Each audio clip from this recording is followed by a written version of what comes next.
breaking news and trending talk with Mike and McCarty. Mornings on 101.7 FM and 710 KEEL.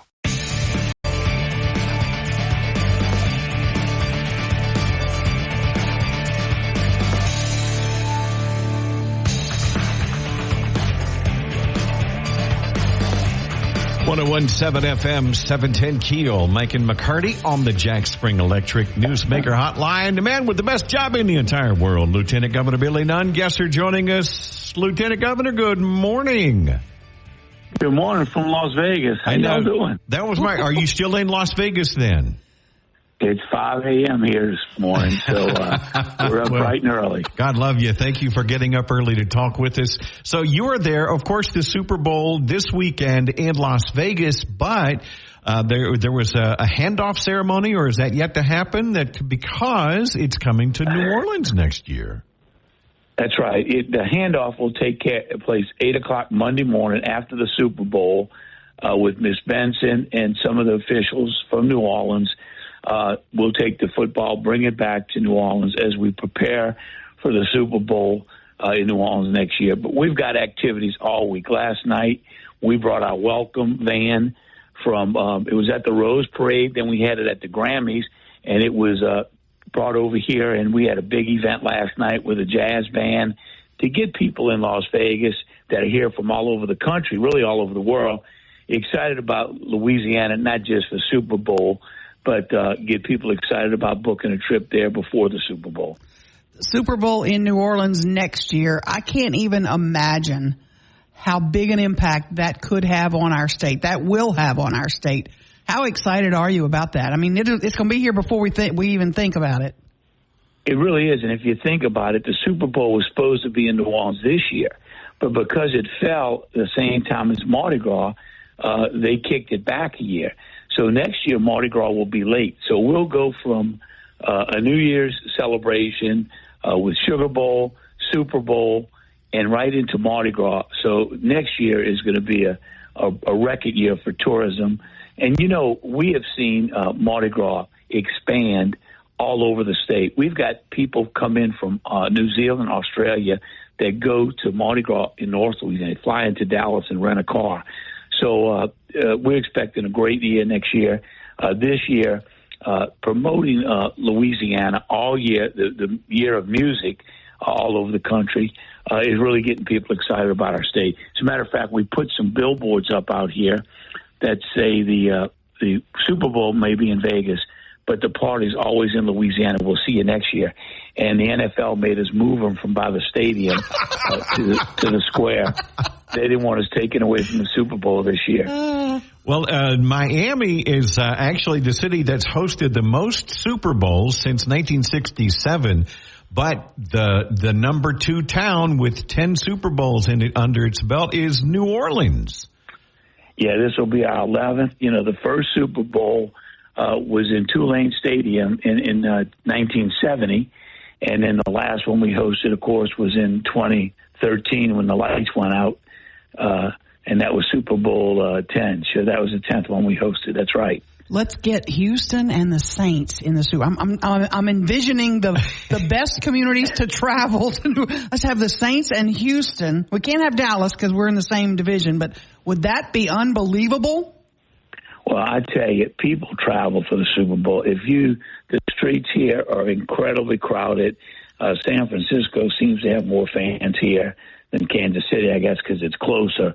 But the people that they have on the streets here absolutely cannot fit in that stadium. So they're here just to party and support their team. It draws people to the Super Bowl just to be in the action. So it's going to be an incredible event here, and then for us to host next year. We've got a big event tonight at the House of Blues, inviting all the people that host events at Super Bowls to get them excited about booking corporate events and bringing their customers to New Orleans next year. We want to make it the biggest, best Super Bowl ever, and that includes a lot of things. Tomorrow, we'll be spending all day with a tour of the stadium and then going through all the meetings to make sure we have all of our things in line next year. We've got about 80 people from the Super Bowl host committee that will be going through all of the different things that we need to do between now and the Super Bowl to get it right. Billy, let me ask you this personal question. Where does the Lieutenant Governor of Louisiana sit at the Super Bowl? Whose suite are you in? Well, no, I don't get to go to a suite. I purchased 2 tickets, but I tell you, they're going online for like $7,000 to $9,000, which that you got to want to go to a game pretty bad to spend that kind of money. Mine didn't cost that much. I bought them direct from the NFL. You couldn't get in Taylor Swift's suite? No, I don't think so. Lieutenant Governor Billy Nungesser on the Jack Spring Electric Newsmaker Hotline. Lieutenant Governor, I know for a while there's been concern about, obviously the Superdome is she's a fine old gal, and she's, at some point showing her age. There's been a lot of renovations. Obviously those aren't concerns now for the Super Bowl committee. Have those all been addressed and everything good to go for years to come? Well, right now, if you go in the Superdome, there's cranes all over the field. They're doing the final phase of the renovations. They did half the stadium before the Saints season this past year. So the final renovations that had been planned for this Super Bowl are being done now. And it's really kind of upgrades it to kind of what the modern stadiums are, a lot of open space, a lot of event space in the dome, the new suites in the end zone. So the upgrades, I think, puts it on par with all the new stadiums being built, and that's part of the reason they did those renovations, to be able to host Super Bowls in the future. Does it increase seating capacity at all? I don't think it increases seating capacity. You've got a lot of open viewing area on the different levels. They added some escalators, some I call it party space in there where people go eat and drink and watch the game, and then some standing room only areas where they can walk out to a platform and watch. But it's upgraded, modern, and really they've done a good job. One more thing, that our new governor is doing everything he can to get tougher on crime in New Orleans. That's got to be an issue as we have all these guests come into town, especially for the Super Bowl next year. I'm sure you support what the governor's doing and all the efforts of the Attorney General. Absolutely, and I think it needs to happen statewide. When I was looking at taking over the French Quarter as a historical state park district, looking at the amount of people that have been arrested 2 and 3 dozen times and not spend any time in jail until they kill somebody. So in this crime session, I'm hoping they can toughen some laws that probably take away from the ability for these judges to let these, they call them kids, but if you carry a gun and kill somebody, it doesn't matter how old you are. And we've got to keep the bad people off the streets. It's too incredible. If you look at the numbers of the people that have been arrested dozens of times and doesn't spend any time in jail. And I think if you can change the laws to where those people have to do some jail time, you're going to make the streets safer overnight. The state troopers down there in New Orleans are definitely going to make a difference.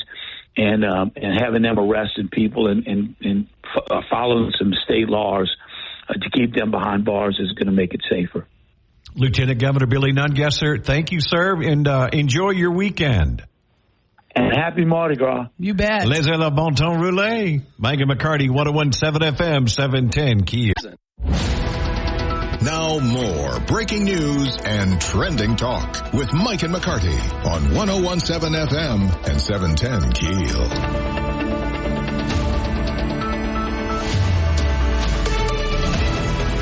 101.7 FM, 710 KEEL. Mike and McCarty in studio. Matthew Lynn, one of the founders of the Crew of Highland Parade. Mm-hmm. Good morning, sir. Good morning, everybody. Get real close up there for me. Oh, there we go. Good morning, everybody. Yeah, with Marcia Milliken and with Chuck Reed and families and everybody came in and made it happen almost 30 years ago. Y'all had a silly idea that you could parade through a neighborhood and it would be wonderful, and it was going to be a small little neighborhood parade. Holy cow, Matthew Lynn. It's one of the biggest. We knew it would be the biggest parade. We've actually shrunk it at the largest amount. We had 145 entries, 145 floats, and we have been steady trying to condense it. And of course, when you condense or reduce something, you have more flavor. And so that is exactly what we're doing. We are increasing the flavor by tightening everything up with just a few less floats. This year we have 100. And it rolls Sunday, what time? Sunday at 1 p.m. So since Mardi Gras is a lunar holiday, every 5 years the Cruel Highland Parade falls on Super Bowl Sunday. And so every 5 years we bump it up an hour just so everyone can get home and set up for their Super Bowl party, which it just makes it a party from 6 a.m. till midnight with the Super Bowl Sunday tied in on the backside. Now, of course, we're looking at inclement weather, if you will. So the way the weather works is that you have the pressure coming from South America, and my South American friends have pushed that weather a little faster. So most of the storms will be traveling north of us. Also, the Earth is going to spin just a hair faster. And if you'll look at that Monday weather report, we're going to be getting way more Monday weather ahead of schedule. Have you been drinking this morning? I know. I've been drinking lots of coffee, and you promised me coffee, and I don't see my coffee. You came in last second, so we've got it ready for you. We've got some ready for you. Sunday. I know if you could move it to Monday, we go from an 85% chance to a 15%. Have you contacted anybody at Barksdale to get the bubble going? We have the bubble. The bubble's been expanded. I do work at the VA, and we have lots of connections. The bubble has been expanded. If you look at the temperature, though, I mean, how often do you take a shower in the privacy of your own home with the temperature 65, 70 degrees? And so it's an easy thing to do. This is why the Highland Parade is so quirky. You are hearing it right now. You guys are throwing moon pies and hot dogs and God knows what else. 8,000 hot dogs. Nice. Wait. 8,000 hot dogs will be thrown the Highland Parade. They get up, crew of barbecue, Kathleen Clark, Adam West, everybody, the family. How are they gets cooking together. 8,000? They wake up at 3 a.m. They start cooking. So they take their chest, they fill them full of boiling water, preheat all of their chest, and then cook those hot dogs, toast the buns, wrap them up in aluminum, and throw them in the preheated chest, and off they go. They're ready to go to throw. You're going to be having all kind of other things thrown too. We have any new items we want to hunt for this year? Well, we have meat pies, we have hot dogs, we have ramen noodles. Mm-hmm. We throw a lot of things. They're cheap. So it became a thing starting off with the hot dogs, and the hot dog float led by Jeff Clark, John Head, Robert Head, David Clark, and their families just started busting into the parade just like Animal House, and their float actually said, "Eat me," the first year.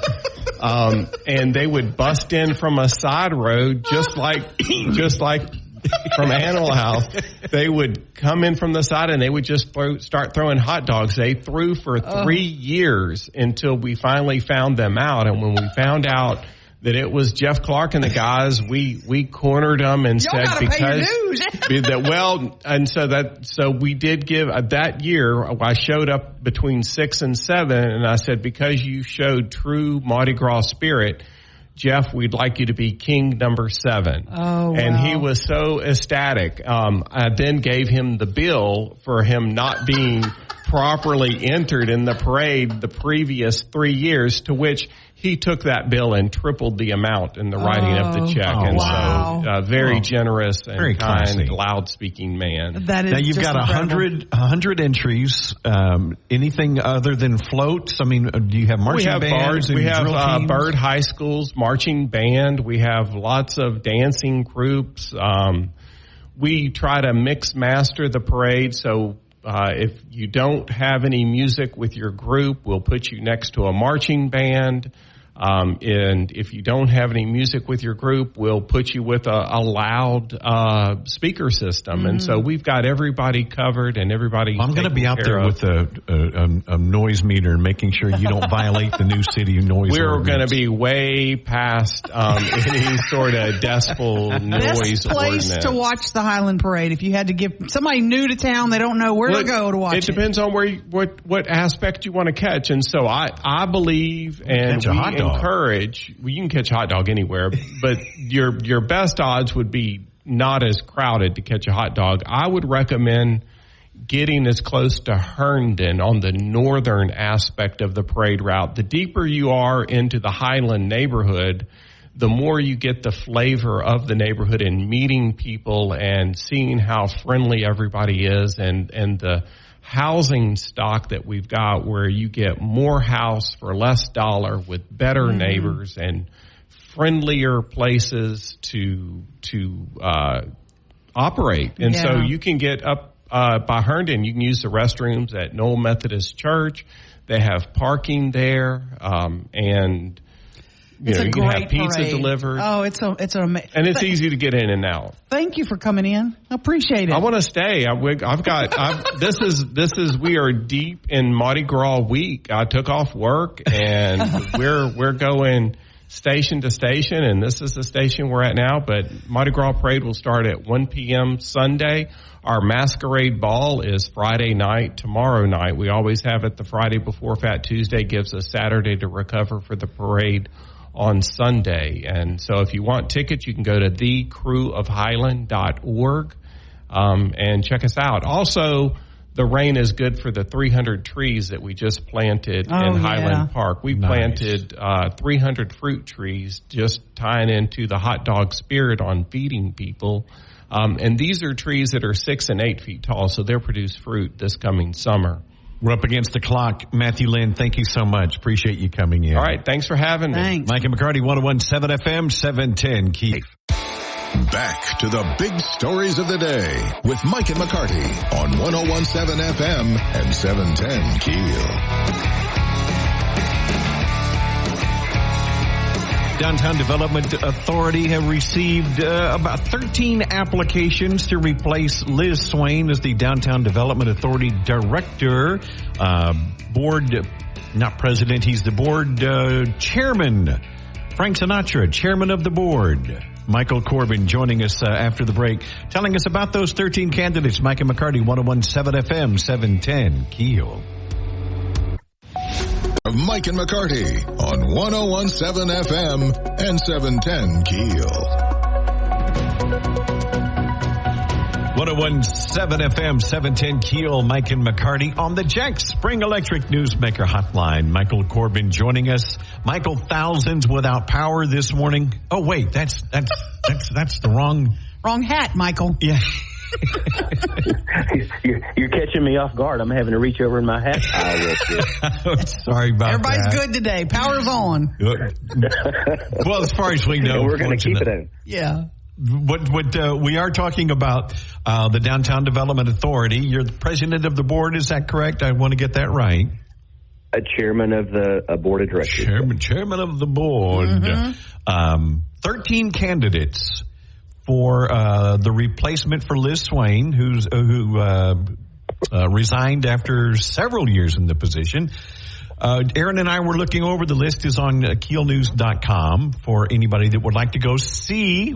Were you disappointed overall that you didn't get more DDAs, directors from other cities? We certainly would have liked to have seen someone with DDA experience apply. There was a similar position advertised the same time ours was for Lafayette, Louisiana. And in talking to them, I think they saw similar responses. There were a lot of similarities between the job descriptions, the pay, and all that.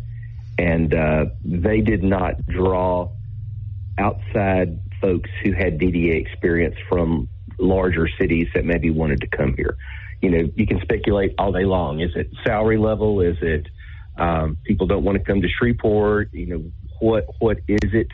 But we have the first group to go through now and try to make our decisions of how do we narrow this down to a short list. I would say for our market, our salary range seems to be very impressive. I would say yes. This is a good paying job, good benefits, and it's well above what the median income is. Maybe we ask, maybe we ask for someone who can do a lot more than what that salary range indicates, or at least coming from a DDA organization in a larger metropolitan area. Until we get some more feedback from people, it'll be hard to tell. I think that we lost some applicants because of Louisiana law requiring the applicant list to be made public.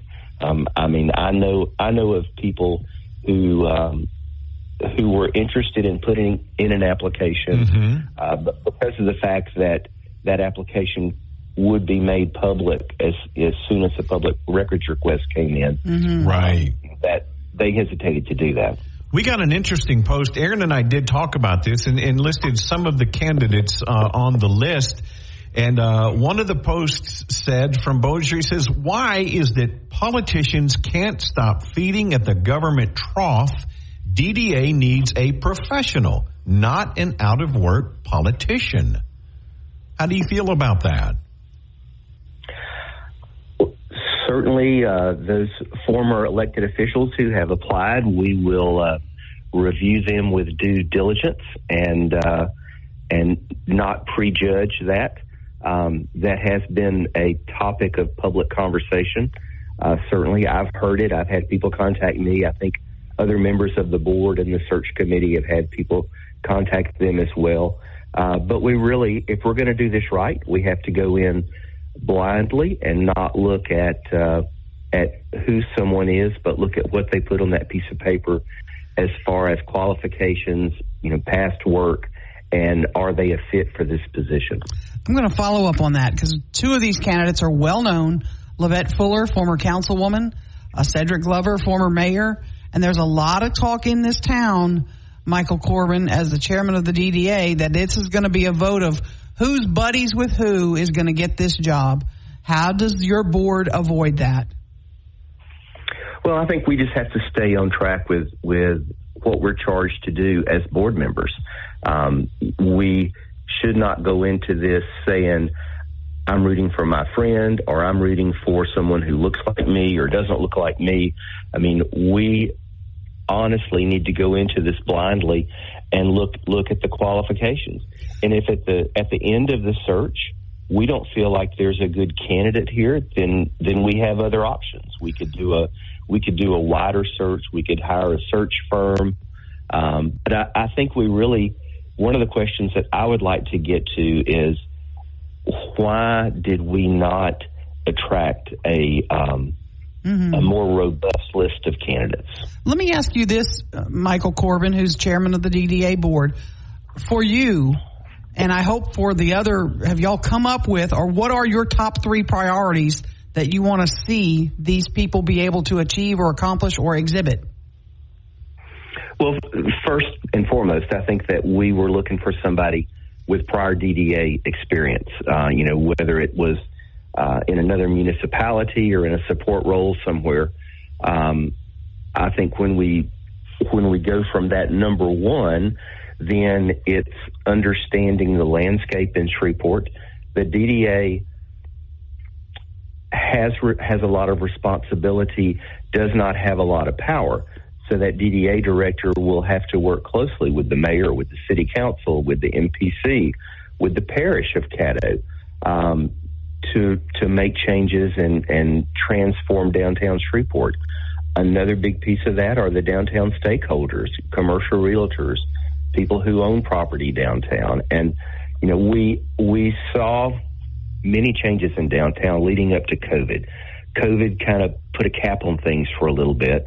And then we saw an exodus of commercial folks downtown. We lost most of our banks, our large banks that had multiple floors in buildings. We saw people working hybrid. We continue to see companies move out of downtown to southeast Shreveport because they feel like that's where their customers or their employees are. So we've really got to continue the push for, downtown has available space, it's reasonably priced, and continue this public perception offset of downtown is dangerous, because it's simply not. Michael Corbin, DDA board director. Michael, how many members are on the DDA board? We have, and I probably have only had one cup of coffee, so that's a really, really hard question. I think we have 7 members. Okay, 7 members. So I'm trying to see how this is going to, pare down the list and where our finalists will fall. Will it be 4, 3? How many are you going to pair it to? Well, the board has asked the search committee to bring 4 names to the board. And if we could not bring 4 names, then we need to be able to justify why. And so we will take that. I mean, the first time we're going to meet as a search committee is next Monday. How many are on the search committee then? 5. And then you're on that. Yes, we have 3 from from DDA and 2 from DSDC, who's a sister agency to the DDA. When do you hope to have a new director? What's the goal? Well, I would like, and I said this earlier, I'd like by the end of February to have a short list, if not the person identified. It's not my intent to push this and make it faster than it needs to be. If it's determined that we don't have the right candidate, staff is doing a wonderful job. The interim director has a lot of experience at the DDA and is able to keep things going. So there's no crisis at this point. Mm-hmm. And if we need to go back and take a second look and make some changes to the job description, then I think we have the time to do that and the ability to do that. If we don't find anybody on this list that everybody can agree is the person. Well, it's interesting, Michael, that you bring that up. Has that been a discussion then after looking at these 13 names? Well, because the search committee hasn't met yet, that really hasn't come up. There are, folks out in the public and downtown stakeholders who are certainly in favor of a national search. And if we were to consider something that, and I'm going to say, that's a capital if, because no decisions and no discussions have been really had about that. I think we would need to do a little more due diligence in, talking to a search firm and understanding if we're looking for this. I keep referring to them as a unicorn of a person, mm-hmm. That has all this experience, who's willing to come to Shreveport. What are the actual expectations from a salary and benefits standpoint? Because it may be that we could go poach the number 2 person in Denver, Colorado, and get them in Shreveport. Mm-hmm. But if we have to pay them $300,000, that's just certainly not sustainable. Right. Well, we will be in touch. Michael Corbin, Chairman of the Board, Downtown Development Authority. Thank you, sir. Thank you. Always a pleasure. Mm-hmm. Thank you, Michael. 101.7 FM, 710 KEEL, Mike and McCarty. Get back to the show with Mike and McCarty on 101.7 FM and 710 KEEL.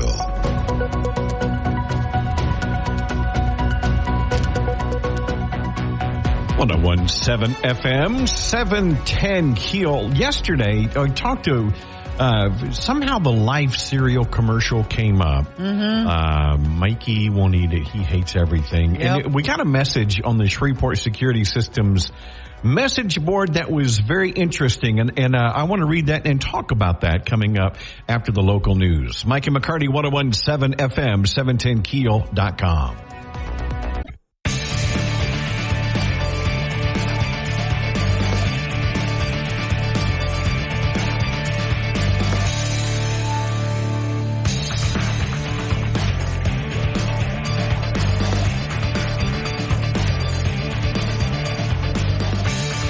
1017 FM, 710 KEEL, Mike and McCarty. Yesterday we were talking about one of the things, Life cereal, and how everybody used to say to me, "Oh, Mikey will eat anything." And this is back before I was as bigger than I am now. I used to weigh 170 pounds, 6 feet tall. But they always got it wrong. They say Mikey won't eat anything. Mm-hmm. The whole concept of that Life cereal commercial was the fact that Mikey hates everything. Yes. And then they're like, "Oh, look, he's eating it." Mm-hmm. Because he liked the Life cereal. And he doesn't eat anything. And he doesn't eat anything. Mm-hmm. So that was the concept of that spot that people completely get wrong. And somebody wrote in, said, well, that's, a great example of the Mandela effect. Are you familiar with that, this phenomenon? Yes, a little bit, yes. The Mandela effect came about because many people believed for years that Nelson Mandela died in prison back in the 80s. Yes. Well, he didn't. He didn't die until, I think, like 2013 or something. He was released, yeah. Mm-hmm. So, but people would have bet money, that Nelson Mandela died in prison. And that's how these things now, it's become people misremembering famous, events or quotes or images. Mm-hmm. Like if I were to ask you Fruit Loops cereal, how would you spell Fruit Loops cereal? Oh, isn't it F-R-O-O? Yeah, see, yeah. It's not. It is. It is? It is. Okay. So most people would think fruit and then L-O-O-P-S, but it's F-R-O-T-S, fruit or F-R-O-T. 2 O's, right? Let me ask Ruben. Yeah, 2 O's. Yeah, fruit. Okay. Okay, the famous Star Wars quote of all time. Mm-hmm. What? Well, it's Luke, I am your father. Luke, I am your father. Is what most people would think it. That's what people think. That sounded pretty good. That was pretty good. James Earl Jones over here. But, that's not it? That's not it. That's not it. The actual quote is, "No, I am your father." Really? Isn't that crazy? That is nuts. Did you already cover the Berenstain Bears? No, that was another one. That's another big one. A lot of people think it's Berenstein with an E, but it's actually Berenstain. Berenstain Bears. Okay. I did not know that. The Jaws, the famous Jaws quote, which was, by the way, ad-libbed, I think, by Roy Scheider. Is it, we're going to need a bigger boat? Yeah. Yeah. The actual quote is, "You're going to need a bigger boat." We're going to need a bigger boat. Okay. I didn't realize that. Isn't that crazy? Wow. Okay. The Mandela effect. We all think, you have them in your brain, and that's how it is, and you'll bet on it. And then, of course, you hear it years and years, a certain way, and you believe it, and that's what you think. Now, the biggest one, the latest one that's been on the internet is Shazam. People believe that Sinbad was in a movie where he played a genie named Shazam. Right. What it actually was in the 90s, in the same year, I think it was like 1996, Sinbad was in a movie called First Kid where he was the guard to the president's son. I remember that. And then Shaq came out with a movie called Kazam where he played a genie. So they just mix those two movies up in their head. But people will swear up and down that they have seen the Sinbad genie movie called Shazam. I thought Shaq was in Shazam. There's No. The movie was called Kazam. Kazam. There's no such Shazam movie? There's no Shazam movie with Sinbad. Seriously? No. Wow. I did not know that. Now, is I'll Be Back still from the Terminator? Is that correct? Is that from the Terminator? Be back.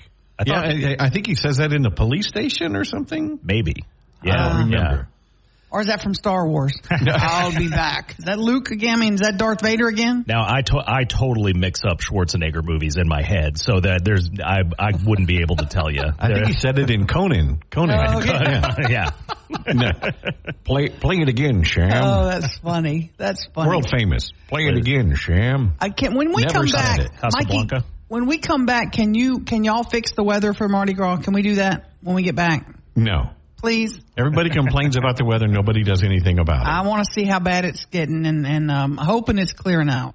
I'm hoping. The Barksdale bubble. Is that a Mandela effect? 101.7 FM, 710 KEEL. Sport. Now more breaking news and trending talk with Mike and McCarty on 101.7 FM and 710 KEEL.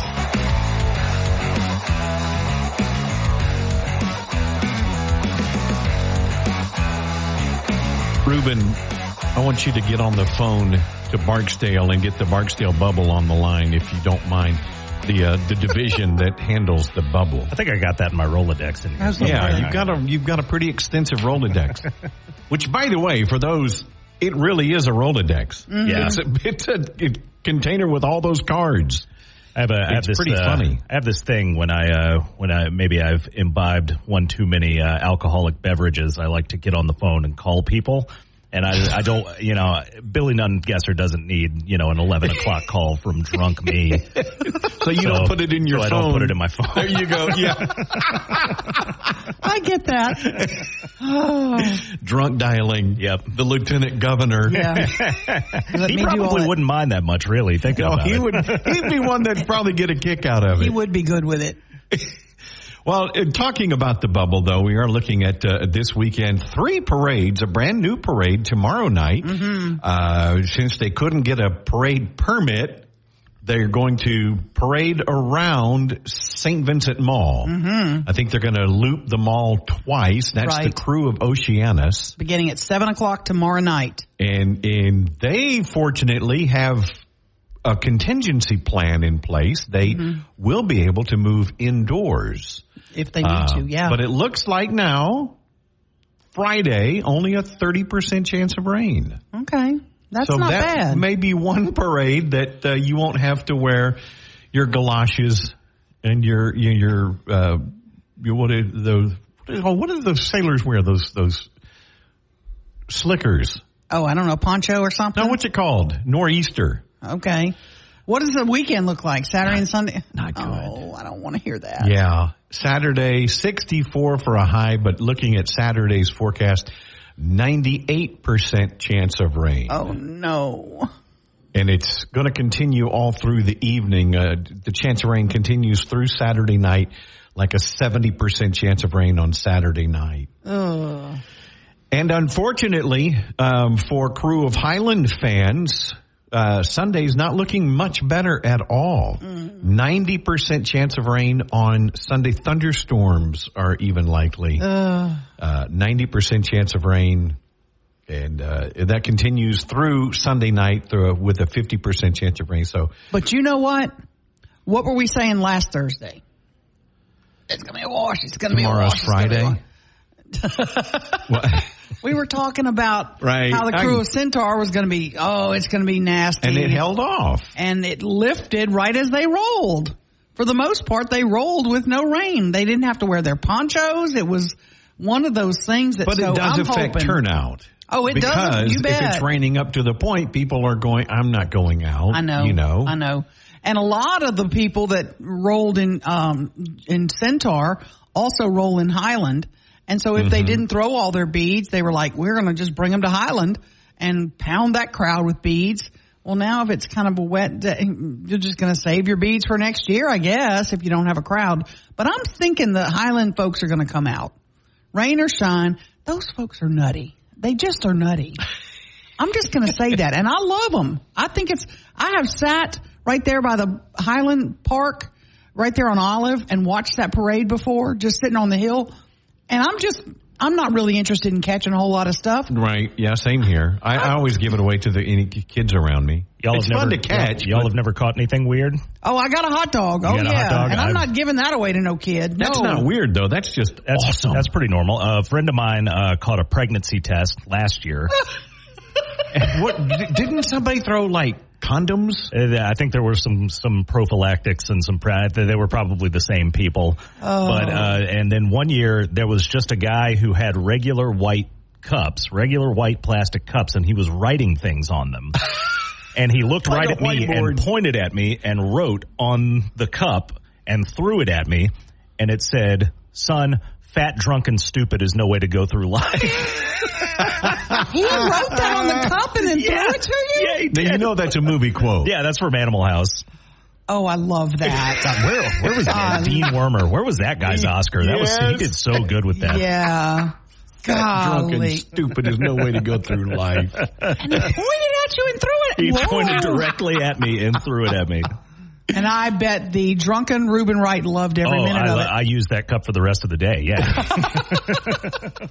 Well, they'll probably be doing that again. What did he say? 8,000 hot dogs are cooking up? That's crazy. I'm glad I'm not in charge of that. Now, is it just one float that throws the hot dogs? Is that what I got from that? I didn't realize that. The barbecue float. Yeah, I think it's the barbecue float. And they wrap them up in foil and they throw the mustard and stuff with them. I'm like, man, this is awesome. And literally, I'm just sitting there by the park on the little hill and I get hit with a hot dog. I'm like, damn, thank you. Bonus.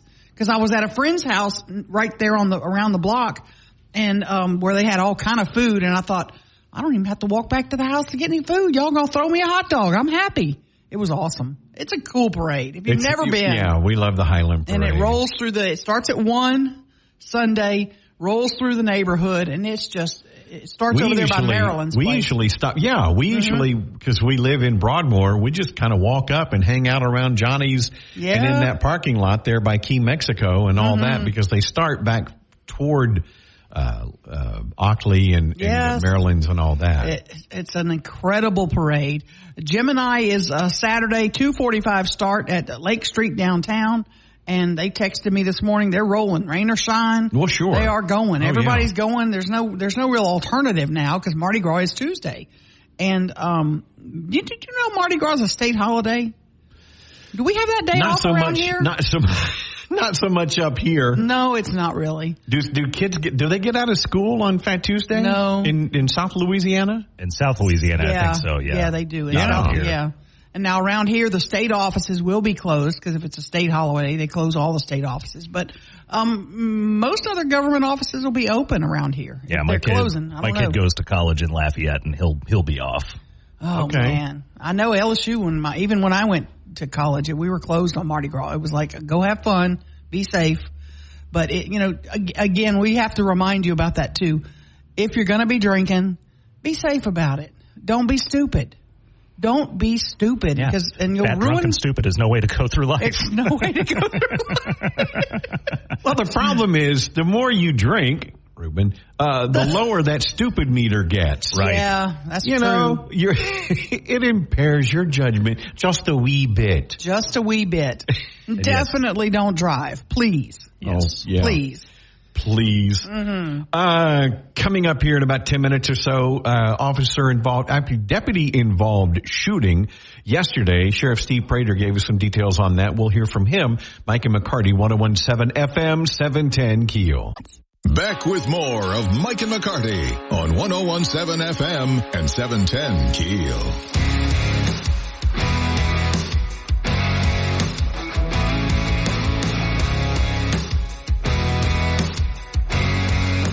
By the way, talking about the crew of Highland Parade, Matthew Lynn, one of the founders of the crew of Highland Parade 30 years ago, came in, talked to us this morning, and he brought Julianne's king cake to us. Pretty delish, I must say. Wow. It is. I'm not a huge king cake fan, but that's pretty delish.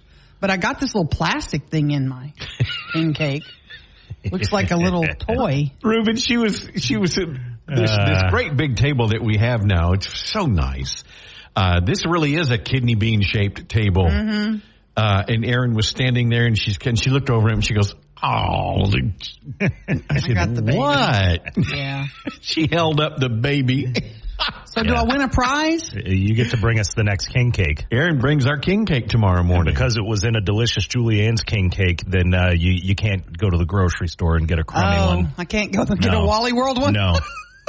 No. You got to get a good one? Yes. Oh, man. Are these babies edible? No. I don't know. No, Ruben said no. Is it a gummy baby? And I don't think so. That would be a pretty good idea. I might need the Heineken maneuver if I try to eat this little baby. Absolutely. So that's the rule. You bring the next king cake if you get the baby. Yes. And some are politically correct now, and they put the baby on top of the king cake. No, Julianne's has got it inside. It was inside. Yeah. Mm-hmm, sure was. And I hit it. That was awesome. I hit it with the knife, and I knew immediately when the knife hit. I was like, damn. Baby. Oh, Lord. Oh, well. So king cake on me. We look forward to that tomorrow. King cake breakfast 2 days in a row. Yeah. Can't argue with that. Caddo Parish Sheriff Steve Prater joined us this morning giving us details on the deputy-involved shooting that took place yesterday in Foxborough Cove Apartments. We'll find out more on that coming up right after the break. Mike and McCarty, 101.7 FM, 710 KEEL, and on the free KEEL app. Let's get back to the show with Mike and McCarty on 101.7 FM and 710 KEEL. On the Jack Spring Electric Newsmaker Hotline, Caddo Parish Sheriff Steve Prater joining us this morning. Good morning, Sheriff. Thanks for talking with us this early hour. Good. I'm glad to be there, and I'll be here with you, and thanks for calling. We, of course, tragically, the deputy is okay at this point, but when a deputy is shot in a situation like this, how are you notified? Do you get a phone call, and from whom? How does that work? Right, I get a phone call from the usually communication center because they're first to know, and they immediately tell me. And so within just a minute or two, as soon as the ambulance is called and that sort of thing, then I'm notified.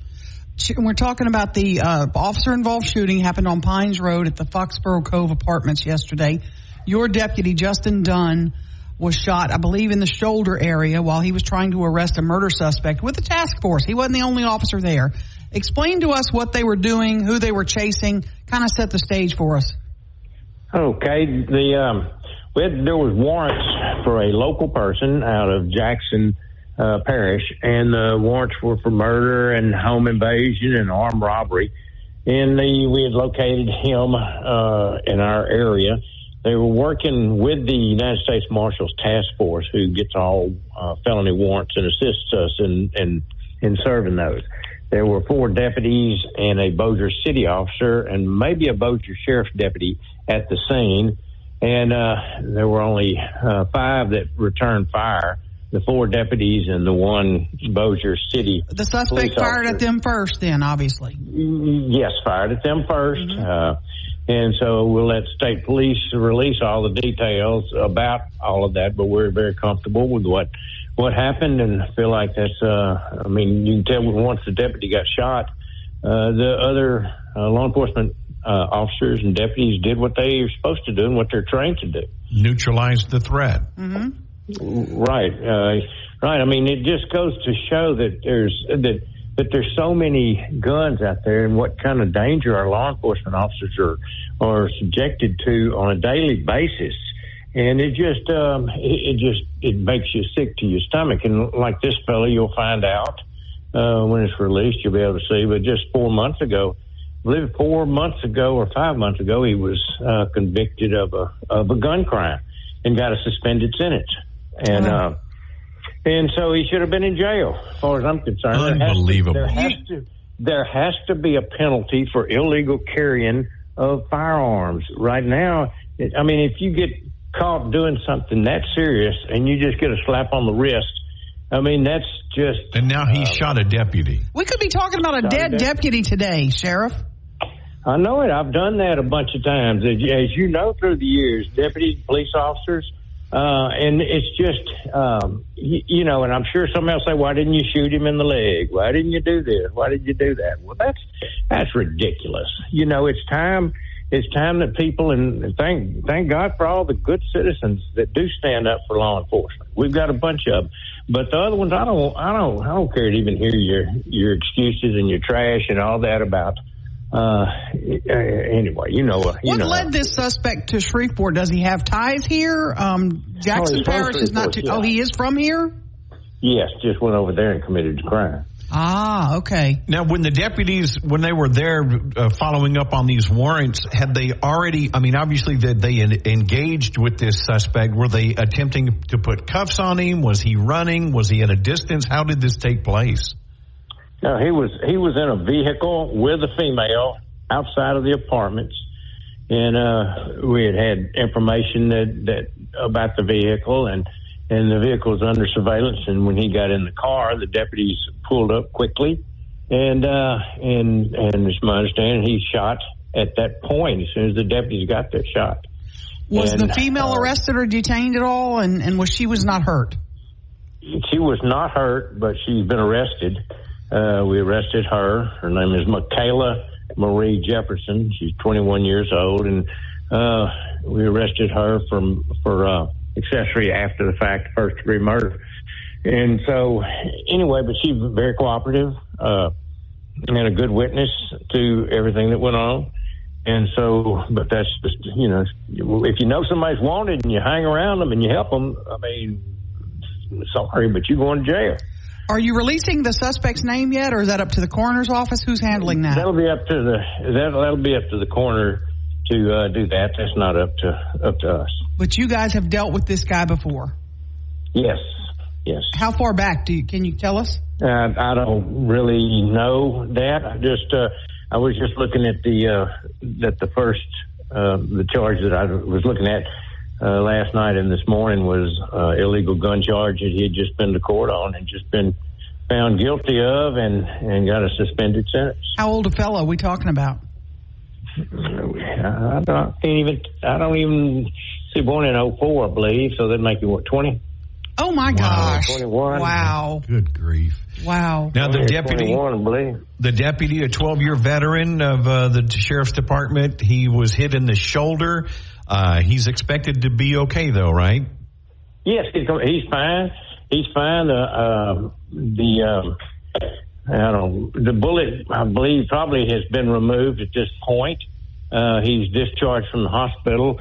We're trying to figure out exactly how come the bullet didn't do more damage than it did. I'm sure that it's answered prayer. Somebody out there was praying for him, and the bullet either went through the windshield or did something, but it just went into him. But it's going to be easily to be removed.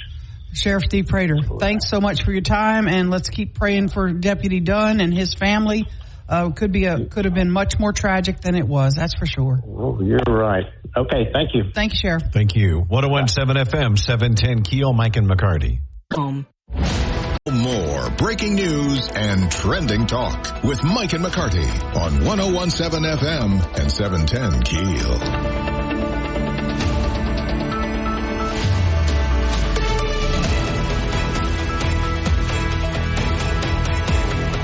Just continuing to follow up on this deputy-involved fatal shooting from yesterday. The deputy will be okay. I think Sheriff Prater said the bullet has since been removed from his shoulder, and he's been dismissed from the hospital.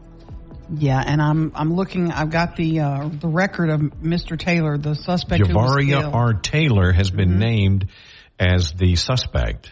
He was in a Caddo courtroom September 13th of last year, where a plea agreement was filed, and his counsel was present. He withdrew his former plea of not guilty and pled guilty to attempted illegal carrying of weapons while in possession of CDS.